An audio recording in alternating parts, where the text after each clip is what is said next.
go to Dr. Barbara Williams-Skinner. Yeah, but not do that. You know, Doctor, you're here on this panel as a woman who is personally and professionally passionate about this work of supporting fathers and families. And you're such a leader in the faith community, you're such a leader in a community here in D.C., and you're such a leader nationally. Tell us why fatherhood, why this work is important to you, considering where you stand and the important work, national work that you do. Well, thank you so much, and I want to thank Joshua Dubois, yourself, Michael, and especially Paul Montero, who I've worked with since this program began at the outset of the Obama administration, and for this award. I'm really grateful. I'm humbled by that. As a strong African-American woman, I grew up without a father, and as I'm looking, you know, I'm thinking about people who complain about their fathers. I'm like, a bad dad would be better than no dad. But the reality is that I grew up at a time when each child was everybody's child. I lived in a neighborhood where wherever you went out, there was somebody out in the neighborhood who had the opportunity, responsibility to stand in for your parents, and you hated every moment of it.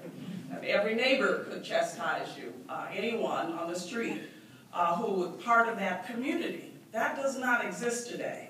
There were men in my life, even though I didn't have a father, didn't know my father, that there were people that my mother had, guys who were part of our extended family, or when I got an award or did something at school, they would show up as my uncles.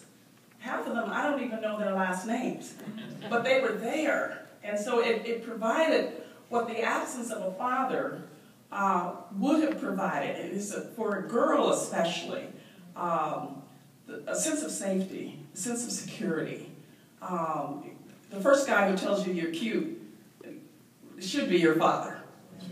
It should not be a guy other than your father. And so I had that, but I must agree with Roland Warren that there's still, even though I had a phenomenal mother, my first teacher, who didn't get past the 8th grade, a God-fearing woman who told me every day you could be anything you wanted to be, and I believed her.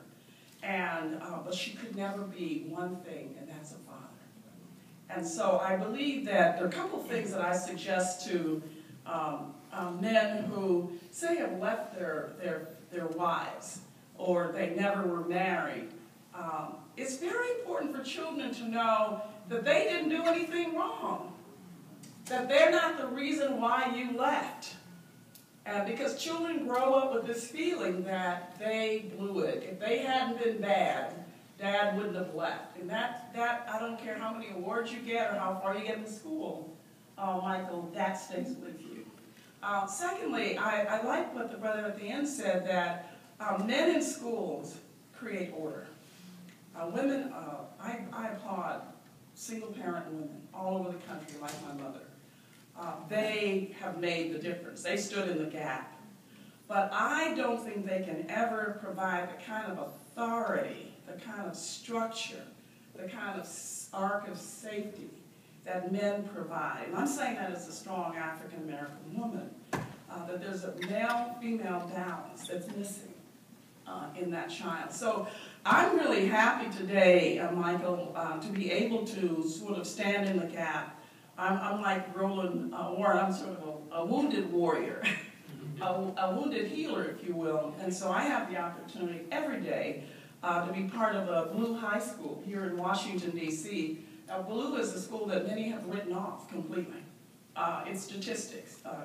Police are parked down the street. They expect the kids to go to jail or to be killed. And some of us have just said no. That's not God's way. And so we're there with bringing in jobs and after-school mentoring and connecting the young men with the presence of caring adults. One thing I noticed, 7 years ago when I was at the school, there was so much disorder, it was almost scary to be there. I noticed today, with the presence of more men in the hallways, the presence of the principal, the associate principal, they stand in the hallway, they know the kids by name, the pants go up, the combs are out of the hair, you know, the girls have their, you know, all their body closed up, you know, nothing's exposed. I mean, they have developed a caring structure that the kids respect. You have to be around to do that. You cannot send a check to get that kind of rapport with children who are hurting. And the prisons are filled with people without fathers. Teenagers are pregnant without fathers. Sociological statistics could be reversed by the presence of fathers. So I'm more than excited about being here.